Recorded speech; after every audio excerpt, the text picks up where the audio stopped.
Hello everyone, welcome back to my channel. मेरा नाम है सौम्या द्विवेदी और मैं आरपीएफ एसआई की प्रिपरेशन कर रही हूँ। मैंने जैसे कि अपने स्ट्रेटजी से रिलेटेड बहुत सारी वीडियो अपलोड की है, तो उसमें से सबसे कॉमन क्वेश्चन ये था कि आप जीएस कैसे तैयार करती हैं। सबको सबसे ज़्यादा प्रॉब्लम जीएस में ही है। बहुत सारे कमेंट जीएस से ही रिलेटेड आए थे। एक फर्स्ट सब्जेक्ट था जीएस और दूसरा था मैथ। बहुत सारे लोगों को मैथ में और जीएस में बहुत प्रॉब्लम हो रही है और पूछते हैं कि आप कैसे प्रिपेयर करती हैं मैथ और जीएस को। तो मैंने ये चीज़ पहले ही एक बार बता भी दिया है आपको, बट आज मैं आपको बताती हूँ कि मेरे रूटीन में कैसे मैं जीएस को प्रिपेयर करती हूँ, मेरा पर डे का क्या टारगेट रहता है और किस तरह से मैं एक एक टॉपिक को पढ़ती हूँ। तो आज मैं आपको अपनी स्ट्रेटजी की पर डे मैं क्या करती हूँ जीएस के लिए वो बताऊँगी। सबसे पहले मैं आपको जीएस के लिए बताती हूँ कि मैं जीएस के लिए क्या करती हूँ। सबसे पहले मैं टारगेट डिसाइड करती हूँ, सिर्फ जीएस के लिए नहीं, हर सब्जेक्ट के लिए मैं टारगेट डिसाइड करती हूँ कि मुझे क्या पढ़ना है और कितना पढ़ना है, किस तरह पढ़ना है। और कुछ एग्ज़ाम को देने के बाद मुझे ऐसा लगने लगा है कि जैसे अगर आप एक टॉपिक पढ़ रहे हैं, एक टॉपिक की थ्योरी पढ़ रहे हैं, तो उस टॉपिक से रिलेटेड आप कम से कम 150 से 200 क्वेश्चन लगाएं। अगर आप उस टॉपिक से रिलेटेड 150 से 200 क्वेश्चन लगाएंगे तो उस टॉपिक में आपको कोई भी प्रॉब्लम नहीं आएगी। एग्ज़ाम में चाहे जैसा उस टॉपिक से रिलेटेड क्वेश्चन बने, आपसे बन जाएगा। तो ज़्यादा क्वेश्चन लगाने का यही पर्पज़ रहता है।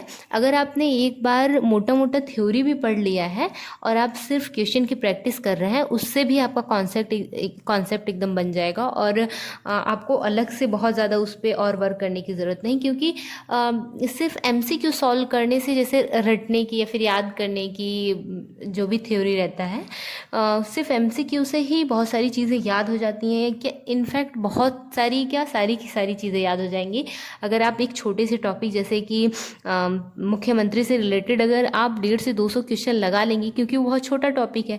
तो जितने भी एग्ज़ाम में आज तक उस टॉपिक से रिलेटेड क्वेश्चन बने हैं, अगर आप वो पूरा क्वेश्चन लगा लेंगे तो मुझे नहीं लगता कि आपको उस टॉपिक से रिलेटेड कभी कोई प्रॉब्लम आएगी और वो कॉन्सेप्ट भी आपका क्लियर हो जाएगा।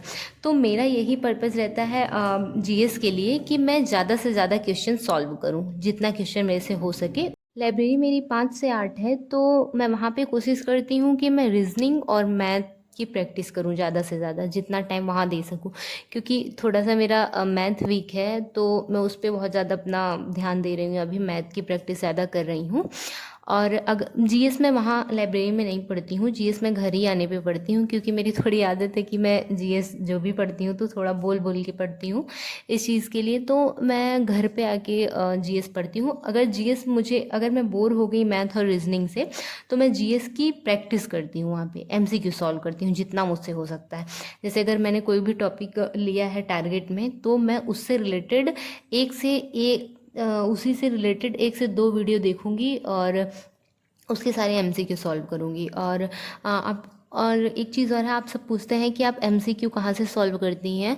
तो मैं एक रवि स्टडी आईक्यू करके चैनल है, एक चैनल वो है, और मैंने 1-2 चैनल की लिंक भी आप लोगों के साथ शेयर की थी, तो आप वहाँ से भी कर सकते हैं। जैसे कि वीडियो उनके पास रहता है, तो वो 150 से 200 क्वेश्चन तक शेयर करते हैं क्वेश्चन, या फिर कभी कभी 50 क्वेश्चन या 80 क्वेश्चन भी हो जाता है।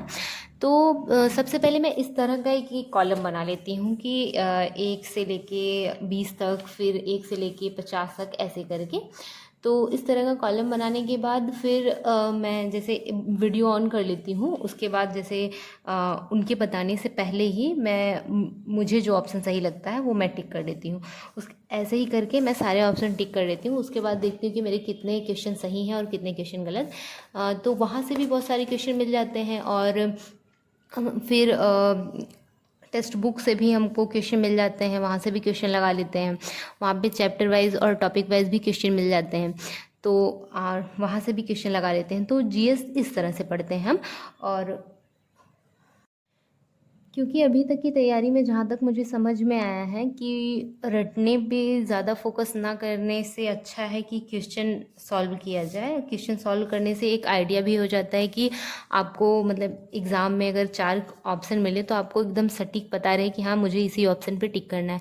और जीएस एक ऐसा सब्जेक्ट है कि अगर रीजनिंग और मैथ में क्वेश्चन गलत भी हो रहा है तो हमको पता चलेगा वहाँ एग्ज़ाम में कि हाँ क्वेश्चन 4 ऑप्शन दिए हैं, इसका ये ऑप्शन है और जो हम सॉल्व किए हैं उसका आंसर इन चारों ऑप्शन में से मैच नहीं कर रहा है, तो वो चीज़ समझ में आती है। बट जीएस का ये रहता है कि हम गलत भी टिक कर देते हैं तो भी उस टाइम ये लगता है कि यही ऑप्शन सही है। तो प्रैक्टिस करने से ये अच्छा रहेगा कि हमको एक सटीक आंसर की जानकारी रहेगी। तो जीएस आप इस तरह पढ़ सकते हैं। जी, और एक और तरीका है, जिस तरह मैंने ये चार्ट बनाया है ऐसे भी मैं डेली का टारगेट मैं इसी बेस पे डिसाइड करती हूँ कि मुझे क्या पढ़ना है। जैसे 15 से 20 दिन में मुझे पॉलिटी ख़त्म करना है पूरी तरह से, तो पॉलिटी ख़त्म करने के बाद मुझे इकोनॉमी पढ़ना है, फिर हिस्ट्री पढ़ना है, फिर ज्योग्राफी पढ़ना है। तो इस चीज़ का मैंने एक चार्ट बना लिया है कि यहाँ पे सारे इकोनॉमिक के टॉपिक लिख दिए हैं, फिर हिस्ट्री के टॉपिक, फिर इधर सारी चीज़ें लिख दी हैं।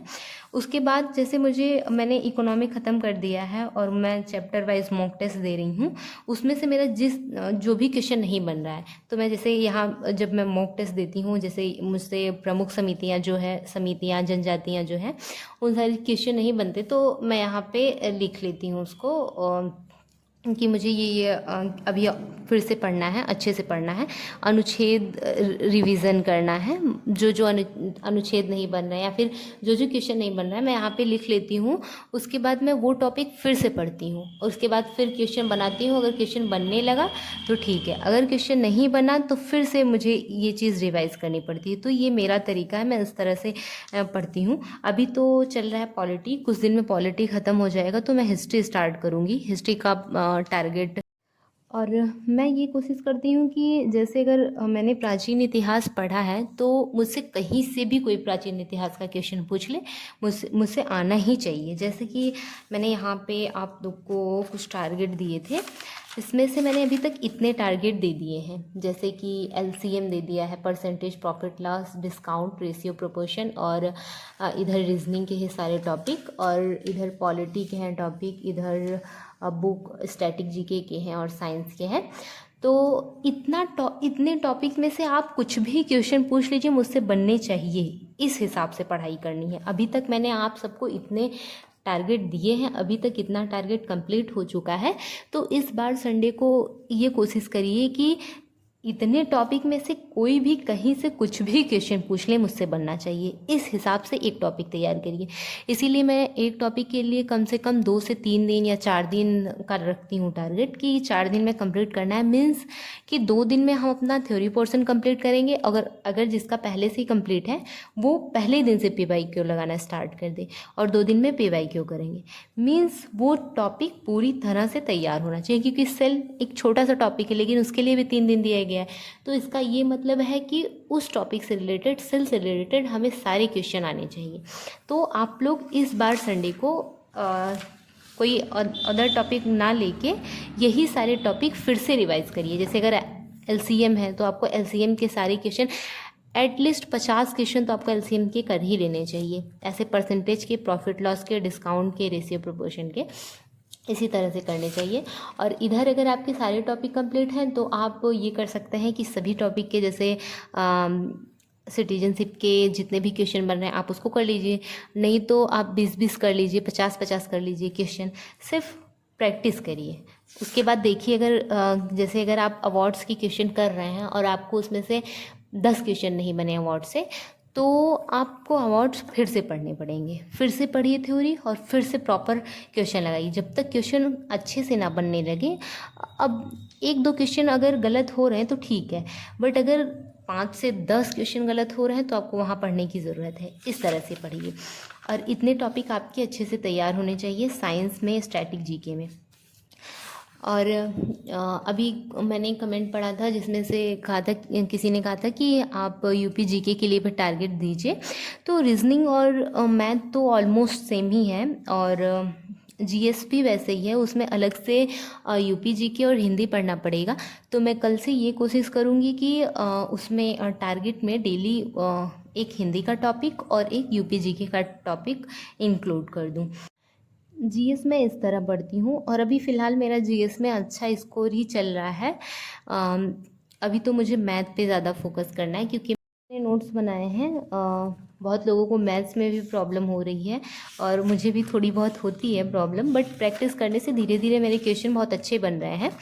तो मैंने ये नोट्स बहुत पहले ही बना लिए थे, तो ये है मेरे मैथ्स के नोट्स। और मैं मैथ इस तरह से पढ़ती हूँ कि जैसे अगर मैं क्वेश्चन, जैसे कि अभी मुझे टाइम एंड वर्क पढ़ना है, तो मैं टाइम एंड वर्क का चैप्टर अपने नोट्स से ओपन करके रख देती हूँ और बुक का भी ओपन करके रख देती हूँ। बुक से क्वेश्चन सॉल्व करती हूँ। जो जो क्वेश्चन नहीं बनता मुझसे, मैं अपने नोट्स में देख लेती हूँ कि हाँ, इसका ये मेथड है, इस तरह से इसको लगाना है। फिर मैं उसी से कर लेती हूँ। एक दो क्वेश्चन अगर बने, जब एक दो क्वेश्चन बन जाते हैं तो मैं उसी मेथड से आगे 4-5 क्वेश्चन आराम से लगा लेती हूँ। तो इस तरह से प्रैक्टिस करते करते मेरा कितने सारे चैप्टर क्लियर हो गए हैं। अभी कुछ कुछ में और वर्क करना बाकी है, तो मैं उस तरह पढ़ती हूँ। और बीच बीच में क्या, मैं सेक्शनल मॉक टेस्ट मॉक का डेली ही लगाती हूँ मैथ्स का, बट उस पर भी ध्यान देने की बहुत ज़्यादा ज़रूरत है, तो मैं उस पर वर्क कर रही हूँ। तो मेरा दिन भर का टारगेट यही रहता है कि मैं लाइब्रेरी में मैथ, रीजनिंग और जीएस के लिए पीवाईक्यू सॉल्व करती हूँ। और जो जो पीवाईक्यू मुझसे जीएस के लिए नहीं बन रहे हैं, मैं एक नोट लिख लेती हूँ कि हाँ, मुझे भी ये फिर से पढ़ना है, कि फिर से मुझे इसका थ्योरी देखना है, फिर से मुझे इस चीज़ को याद करना है। तो मैं घर पे आने के बाद उस चीज़ की थ्योरी याद करती हूँ। हाँ, जीएस बहुत बड़ी चीज़ है, थोड़ा मतलब उस पर बहुत ज़्यादा वर्क करना पड़ता है।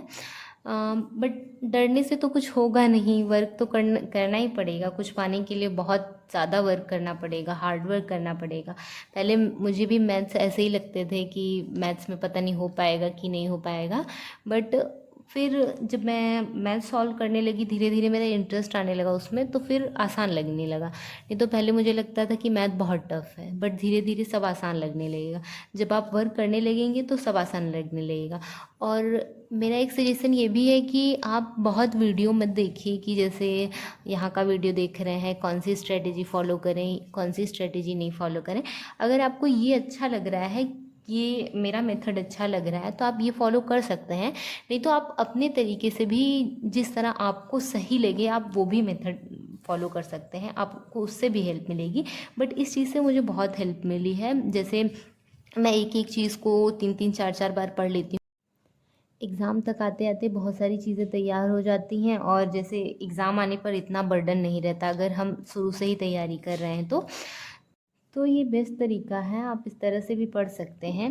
इस तरह से मैं पढ़ाई करती हूँ। और रीज़निंग के लिए तो आप सभी को पता है कि रीज़निंग आसान है, तो मैं रीज़निंग को टेक्स्ट बुक से पर डे एक टेस्ट लगा लेती हूँ। और जो सा भी क्वेश्चन फंसता है मेरा, तो मैं गूगल से उसी टॉपिक का पीवाईक्यू डाउनलोड कर लेती हूँ, और फिर डाउनलोड करने के बाद उसको प्रॉपर सॉल्व करती हूँ। तो मेरा यही टारगेट रहता है।